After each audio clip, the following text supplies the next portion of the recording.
It is only appropriate that the second entry in this series focuses on the second law of thermodynamics. Creationists love the second law of thermodynamics, or rather they love talking about it even though they don't understand it. When you really get down to it, creationists aren't interested in science. They're interested only in pontificating about it, and few examples illustrate this point better than the second law of thermodynamics. Ask a creationist how many laws of thermodynamics there are, and you're not likely to get a response. Ask them what the laws actually are, and the room will empty quickly. Most creationists are, however, able to recite variations of the first and second laws, and the only reasons that they are able to do so is because they think that these constitute proof of their God, as well as evidence against evolution and the Big Bang. Creationists, you see, are conditioned to recite individual facts without having any depth in their understanding. Some of them fail even there. Second law of thermodynamics, one of the powerful evidences for creation, is that neither matter nor energy can either be created or destroyed. In other words, there is nothing inside the observable universe that can explain the origin of matter or energy. So what is the logical conclusion? Someone outside the universe put it there. Can a creationist look at a PV diagram and identify whether or not it violates the second law of thermodynamics?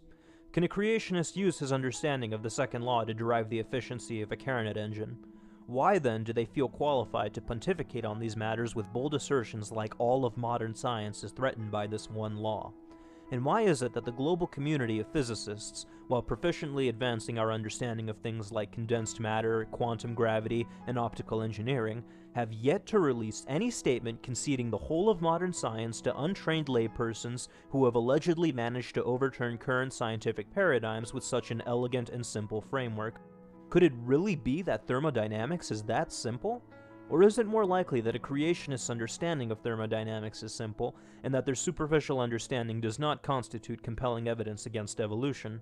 In this video, I'll attempt to humble the pseudo-intellectuals who have gone out of their depth with this non-argument.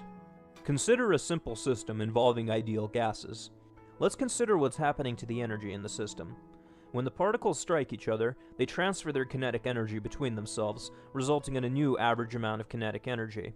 Remember that temperature is determined by the speed of these particles. The change in temperature results in the macroscopic quantity that we call heat. Heat is a form of energy that can be converted into another form of energy called work, which can be defined as the total amount of force applied over a distance. It is this form of energy that pushes a piston, or rotates a cylinder, or moves a gear. By turning heat into work, mechanical operations can take place. It's on the basis of this principle that we can create heat engines and refrigerators, which are essentially just cycles of energy that are created by changing the variables of the system in specific ways. So what does this all have to do with the second law of thermodynamics? Well, the second law tells us that when heat is transformed into work, some of that heat is unusable. The ratio of useful energy to total energy in a thermodynamic process is quantified as efficiency, and operates as the basis of two different forms that the second law of thermodynamics takes. The Kelvin-Planck form of the second law states that a perfectly efficient heat engine is impossible, and the Clausius form of the second law states that a perfectly efficient refrigerator is impossible. The reason is the same for both cases. In order to have 100% efficiency, the amount of unusable energy has to be zero, and the second law of thermodynamics prohibits this. The third form of the second law of thermodynamics involves entropy, but while this is the most commonly known form of the second law, it is also the least commonly understood. The reason is because entropy is defined for laypersons in a manner that appeals to their intuitions, but there is little utility in defining entropy as disorder. The second law of thermodynamics tells us everything tends toward disorder. If you leave something alone for a while, it's going to rot, rust, die, fall apart, or break down. Nothing gets better by itself. Disorder is an incredibly vague word that has little applicability outside of information theory. As far as physics is concerned, it has no formal unit designation, it cannot be physically quantified, and for all intents and purposes, it's useless. That's why creationists love the word disorder. Like the words nothing, which I described in the previous entry in this series, and kind, which I'll discuss in the next one, disorder is incredibly vague. This allows creationists to commit as many fallacies of equivocation and goalpost shifting as desired. As I've quite rightly pointed out, the second law of thermodynamics talks about increasing disorder. And so what we've said is that evolution doesn't fit with that. No, it goes against it, actually. And it is a valid point to say, look, you don't start with rock and get human beings without going against the second law of thermodynamics. When we remove the veil of disorder from the face of creationism, it becomes easy to see just how ugly and incoherent this argument really is. Entropy, unlike disorder, is a clearly defined physical quantity and even has units, joules per Kelvin. It should strike you as odd that something that's intuitively described as chaos can be quantified, much less in such specific units. So now the question should be, what exactly is entropy? As I said earlier, when heat is converted into work, not all of that energy is usable. That unavailability of useful energy in a system is quantified as entropy. What the second law of thermodynamics tells us is that when the system changes states of thermal equilibrium, this unavailability of useful energy increases. It has nothing to do with your intuitive picture of chaos and order, and to illustrate this point, consider the universe countless eons from now. Because of the second law of thermodynamics, the universe will eventually use up all of its available energy and will lose the capacity to perform work. This is the universe when entropy is at its maximum. It is an endless sea of particles, all suspended in perfect uniformity. In what objective sense can this be said to be chaotic? I will repeat. All that the second law says is that when a system changes states of thermal equilibrium, there will be less useful energy in the system. The problems with applying this principle to the Earth and saying that evolution couldn't have taken place should be clear immediately. The Earth is not in thermal equilibrium. It receives energy from the Sun. But when confronted with this problem, creationists merely dodge the issue. What the evolutionists have said is you creationists don't understand this because the second law of thermodynamics applies to a closed system, right, not an open system, whereas the Earth is an open system because you've got the sun's energy coming in. But it's not, is it? You see, they're just limiting it to the Earth. Yeah, if you've got the sun's energy coming into the Earth, that does not in itself create order. Not if it did, you can imagine sticking a dead leaf down in the sun, yeah, and when the sun's heated it up, what have you got? A hot dead leaf. A hot dead leaf, nothing else. Yeah, it doesn't add anything to it. That's right. To actually get the chemicals being produced, you need information. And and life, plant life, information. So with that example, it is not a. And by the way, when you go outside of our Earth, the universe as a whole would have to be considered a closed system. By definition, it's a closed system. Correct. There's nothing outside it. So that's an important So their own one argument to make. fails there miserably. Referring to a system as open or closed is incredibly imprecise, and it is for that reason that I will instead refer to it as either being in or lacking thermal equilibrium. The universe is not in thermal equilibrium, Eric. Energy is constantly being rearranged and slowly losing its usefulness, inevitably driving everything toward heat death. That aside, consider the Earth-Sun system. If left alone, Earth has a set amount of energy if we neglect what it receives from its core. As the system changes states of thermal equilibrium, the average amount of kinetic energy changes, which results in heat transfer. The heat turns into work with a certain amount of inefficiency, and now there's less useful energy in the system.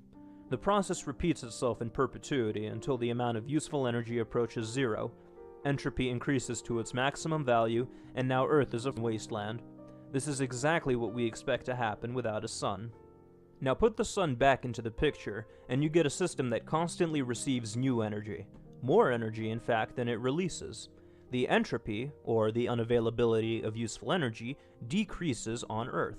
But wait! The second law of thermodynamics forbids that! So what's going on?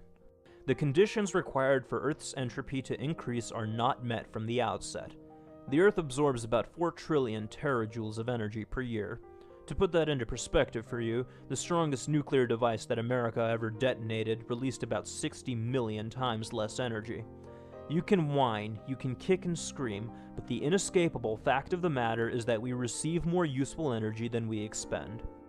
The information that I've presented here was diligently accumulated over multiple centuries by countless hard-working individuals, and even then it barely scratches the surface of a monumental iceberg of the information that we have on thermodynamics.